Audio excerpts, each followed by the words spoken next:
I stared at the frozen turkey sitting on the counter.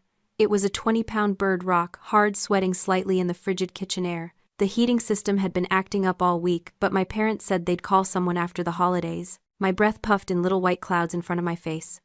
My phone lit up on the counter, vibrating against the marble. A group chat notification. Mom created group, holiday bliss. A photo loaded. My mother, Susan, holding a champagne flute, beaming. Next to her, my father, Jeffrey, looking relaxed in a linen shirt. And in the background, my twin sisters, Ashley and Jessica, already wearing oversized sunglasses, clinking glasses in what was clearly a first-class cabin. The caption read, "Finally some peace." Then a text message followed, simple and efficient. "Boarding now, see you in 10 days. House alarm is set, don't wait up." I looked back at the turkey. I was 13 years old. I didn't know how to cook a turkey. I didn't know how to fix a furnace.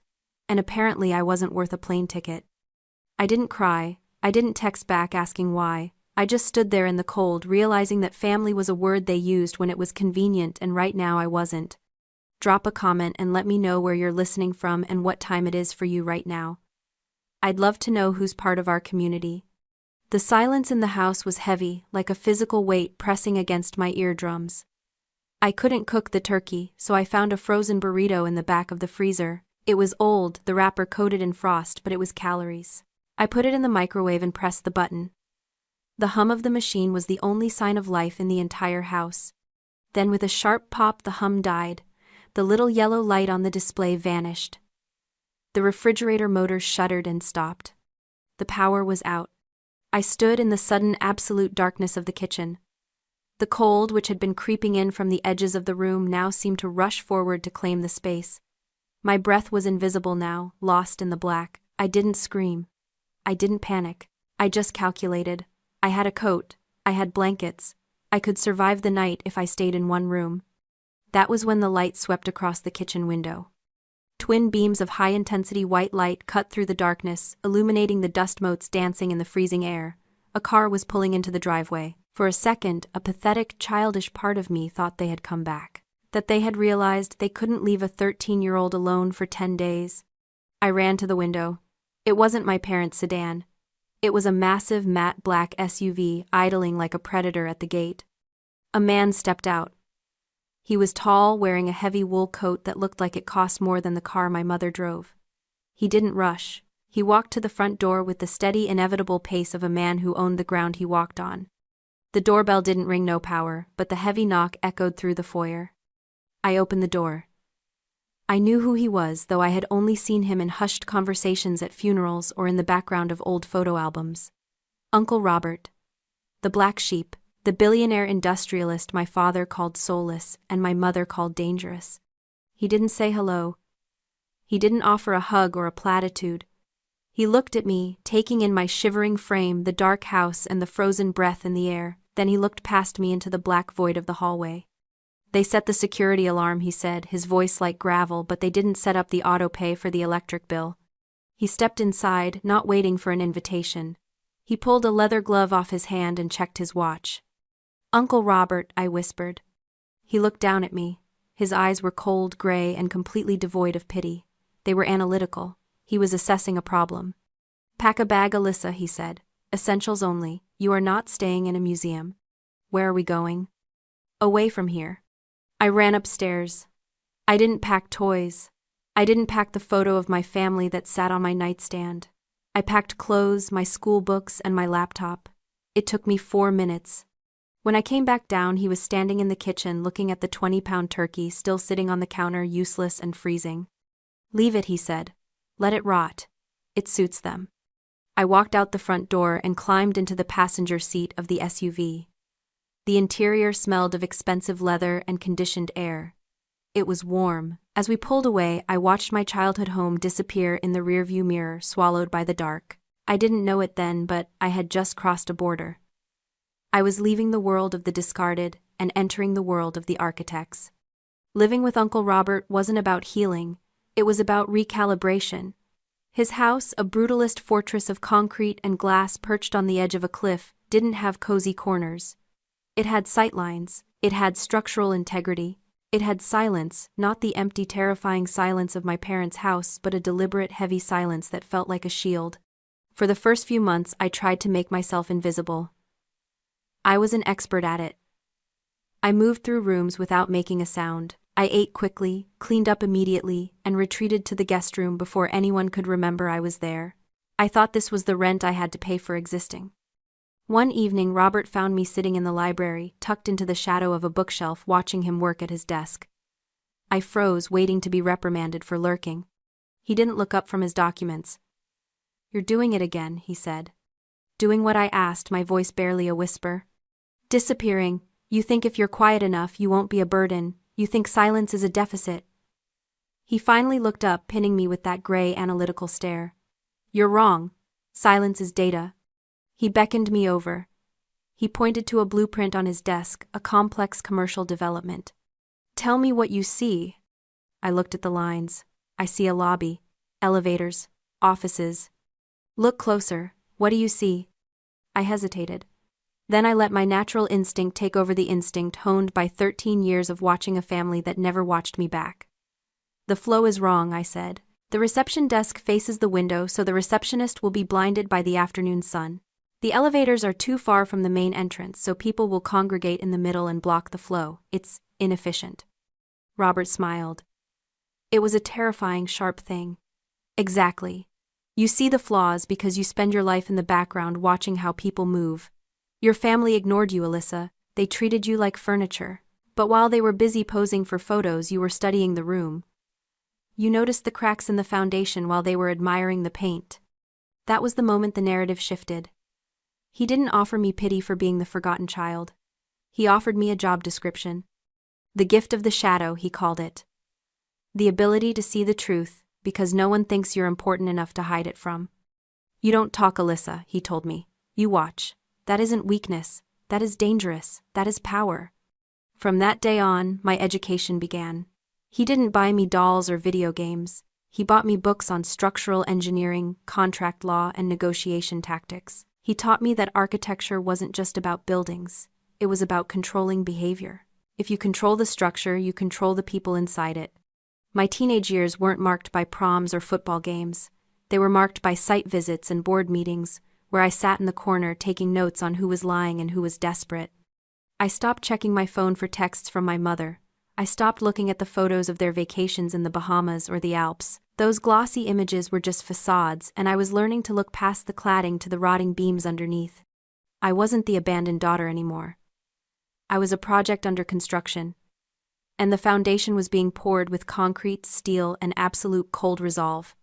By the time I was 16, I had learned more about leverage than most adults learn in a lifetime. But there was one lesson left. I needed a workspace. My desk was a card table I'd salvaged from the basement, and it wobbled every time I erased a line.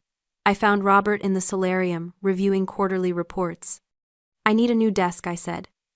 "And a drafting lamp. The lighting in my room is insufficient." He didn't look up. "How much?" $800. I blinked. He wasn't stingy. He drove cars that cost more than houses. Why not? Because buying you furniture teaches you nothing. Building it teaches you everything. He slid a check across the table. It was for $5,000. "This is your budget. I don't want you to buy a desk, Alyssa. I want you to design a sanctuary." He looked at me then, his eyes boring into mine. "Your family made you feel unsafe in your own home. They made you feel like a guest who overstayed their welcome. I want you to build a room where you are the authority, where you feel untouchable. If you can build that, you can build anything." I took the check. I spent the next 3 months obsessed. I didn't just buy furniture. I curated an environment. I tore up the carpet to reveal the concrete subfloor. I painted the walls a deep slate gray that absorbed the light rather than reflecting it. I designed a custom L-shaped desk and hired a local welder to build the frame, negotiating the price down by pointing out flaws in his previous work. I installed soundproofing. I bought an ergonomic chair that felt like a cockpit. I created a space that wasn't soft or pretty, it was a command center. When it was finished, I called Robert in. He stood in the doorway, his eyes scanning the room. He checked the welds on the desk. He tested the throw of the light. He noted the acoustic panels. He turned to me and nodded. Just one sharp, decisive nod. Good, he said. That nod was worth more than the $5,000. It was validation. It was the first time an adult had looked at something I created and treated it with respect. Meanwhile, my phone kept buzzing with the ghost life of my other family. Mom just landed in Aspen. The twins look adorable in their ski gear. Dad, thinking of you, hope you're studying hard. I scrolled past the photos of them drinking hot cocoa in a lodge I would never visit. I looked at their smiling, vacuous faces.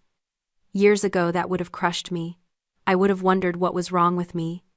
But sitting in my gray, silent sanctuary, surrounded by the smell of fresh paint and ozone, I realized something. Their rejection hadn't broken me, it had freed me. I didn't need their approval to fill a room. I could build my own walls. The years blurred into a singular focus. I graduated high school early.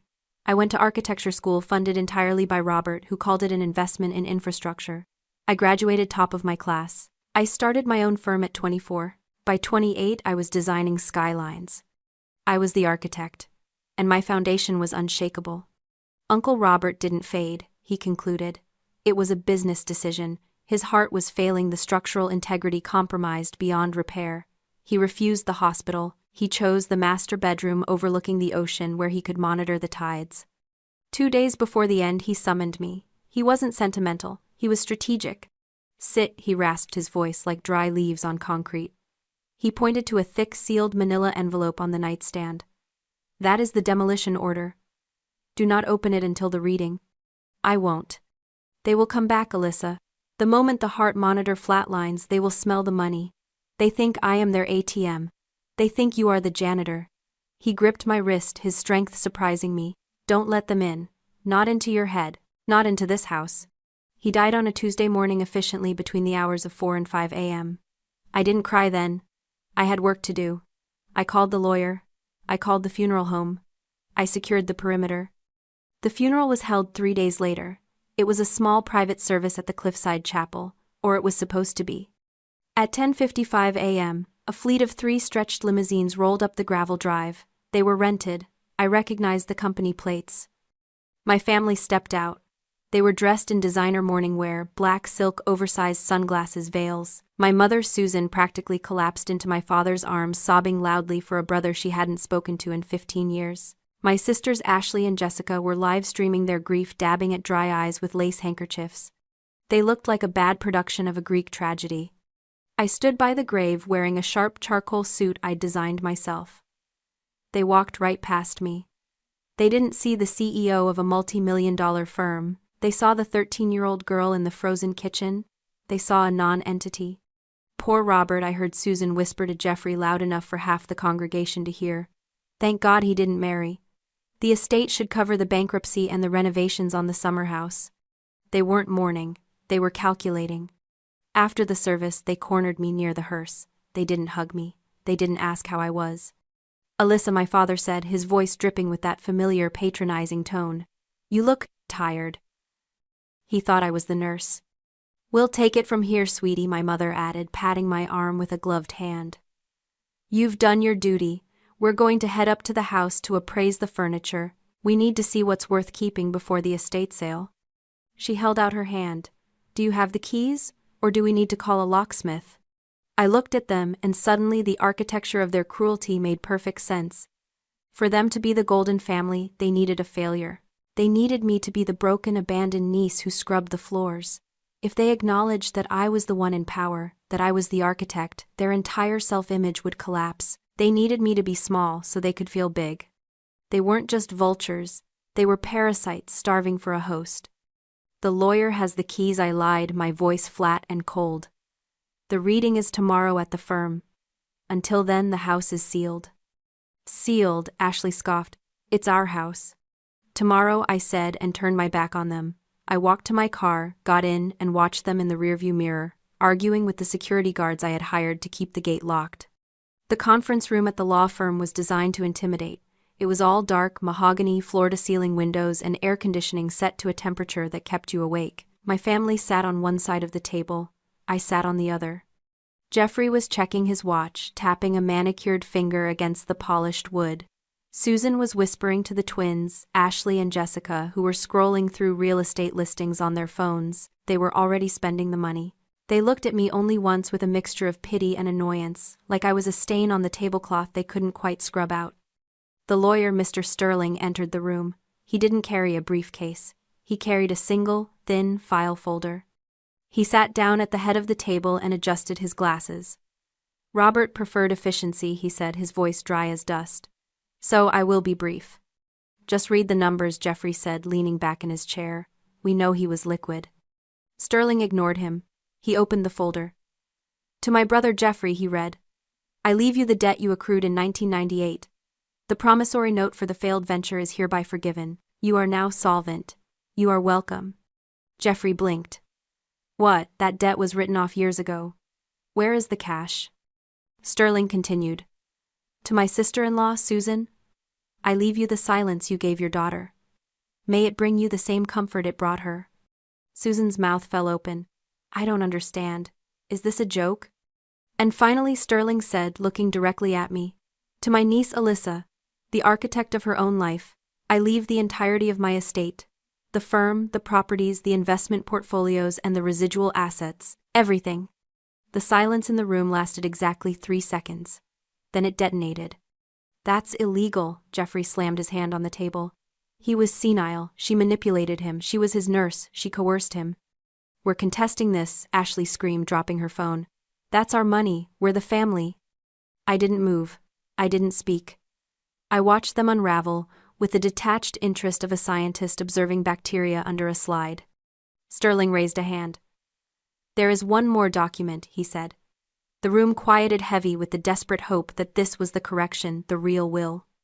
Mr. and Mrs. Miller Sterling said to my parents, You claim Alyssa coerced Robert. However, this document suggests a different dynamic. He slid a piece of paper across the mahogany table toward Jeffrey. It was yellowed with age. I recognized Robert's sharp, angular handwriting, and next to it the loopy, careless signatures of my parents. What is this? Susan whispered. A loan agreement, Sterling said, dated December 24th, 15 years ago, the day you left for the Bahamas. My blood ran cold. The date, the frozen turkey, the empty house. You borrowed $500,000 from Robert, Sterling continued, his voice devoid of emotion. To cover gambling debts and lifestyle maintenance.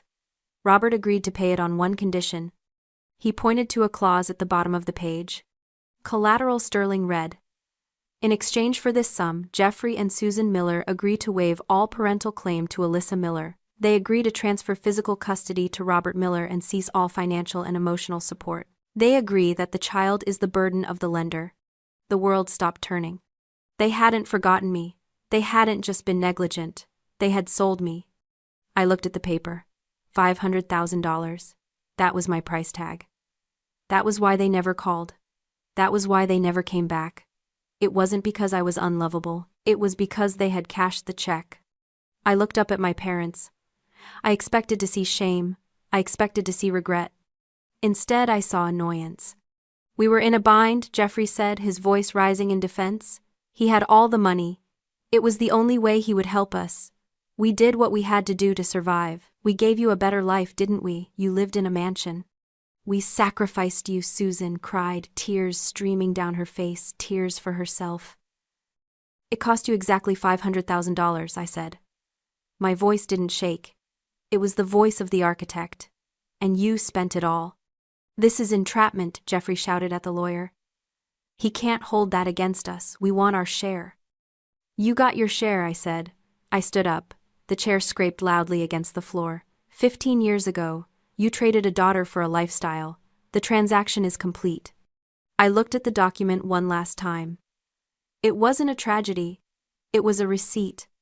The room was silent, save for the hum of the air conditioning. I stood there looking down at the people who had given me life and then sold it for a quick payout. I didn't feel anger anymore. I felt clarity.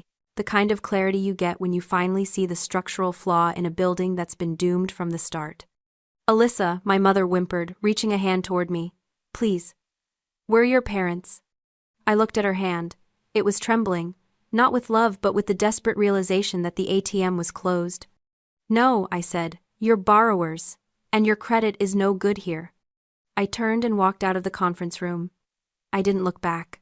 I walked through the lobby of the law firm, past the receptionist, who nodded respectfully, and out into the bright, blinding sunlight of the parking lot. I got into my car and drove. I drove past the city limits, past the suburbs where families were living lives I would never understand, and up the winding coastal road to the cliffside house. My house. When I arrived, the gate was open. Security was escorting a familiar black sedan off the property. My parents. They had come straight here hoping to. What beg steal break in? I stopped my car in the driveway and got out. Jeffrey saw me. He rolled down his window, his face twisted with rage. You ungrateful little. Get off my property, I said. My voice was calm. It carried over the sound of the ocean below. Or I will have you arrested for trespassing. This isn't over, he screamed as the security guard waved him forward. We'll sue, we'll take everything. You already took everything, I said. And you spent it. Now get out. I watched them drive away, their taillights disappearing around the bend. Then I turned back to the house. The brutalist concrete structure rose against the sky, stark and unyielding. It wasn't warm, it wasn't fuzzy. But it was strong. I walked inside and closed the heavy front door. I turned the lock. Click. It was the most satisfying sound I had ever heard. I walked to the kitchen, opened my laptop and logged into my contacts. Susan Miller. Delete. Jeffrey Miller. Delete. Ashley Miller. Delete. Jessica Miller. Delete. One by one, I erased them. I blocked their numbers. I filtered their emails to trash. I dismantled the connection with the same precision I used to draft blueprints. I closed the laptop. The house was silent. The table in the dining room, the massive mahogany table where Robert had taught me how to negotiate, how to plan, how to win, was empty. It was perfect. Have you ever had to build your own family from scratch? Share your story in the comments. And if you believe in the power of walking away, hit that like button.